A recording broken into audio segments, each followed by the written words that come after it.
సంపూర్ణ Ramayanam part 4లో Valmiki మహర్షి ఒక శ్లోకాన్ని పలికినాడు కదా. ఆ శ్లోకం బ్రహ్మగారు రామాయణంగా రాయమన్నారు కదా. ఇప్పుడు పార్ట్ 5లో ఏమిటంటే బ్రహ్మగారు వాల్మీకి మహర్షికి ఒక వరం ఇచ్చినారు. అదేమిటంటే బ్రహ్మగారు అన్నారు వాల్మీకి మహర్షితో, నా శక్తి అయిన సరస్వతి అనుగ్రహం చేత నువ్వు ఈరోజు రామాయణాన్ని పలికావు నాయనా.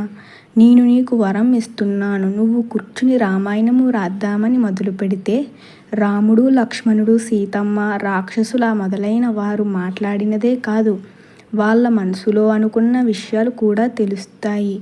ఈ భూమి మీద నదులు, పర్వతాలు ఎంతకాలం ఉంటాయో అంతకాలం రామాయణం ఉంటుంది. ఇందులో ఒక మాట అబద్ధం కానీ కల్పితం కానీ ఉండదు. నువ్వు ఇక రామాయణము రాయడం మొదలుపెట్టు అని వరం ఇచ్చి వెళ్ళిపోయారు బ్రహ్మగారు.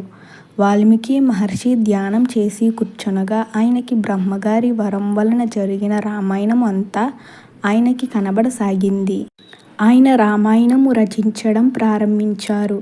మొత్తం 24,000 శ్లోకాలు, 6 కాండలు, 6 కాండాల మీద ఒక కాండ, 500 సర్గాల రామాయణాన్ని రచించడం ప్రారంభించారు.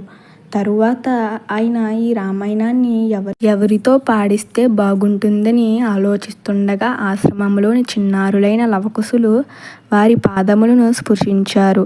యుక్త వయసుకు చేరిన లవకుశులు రామాయణమును అద్భుతముగా గానము చేయసాగిరి. కొద్ది కాలము తర్వాత వారు గురువు ఆశీర్వాదములు పొంది ఆ రామాయణాన్ని రాముడి సమక్షంలో అయోధ్యలో అమృతముగా గానము ప్రారంభించారు. పార్ట్ 6 వరకు వెయిట్ చేయండి. రాముడి కథ ప్రారంభమవుతుంది. Please subscribe to my channel.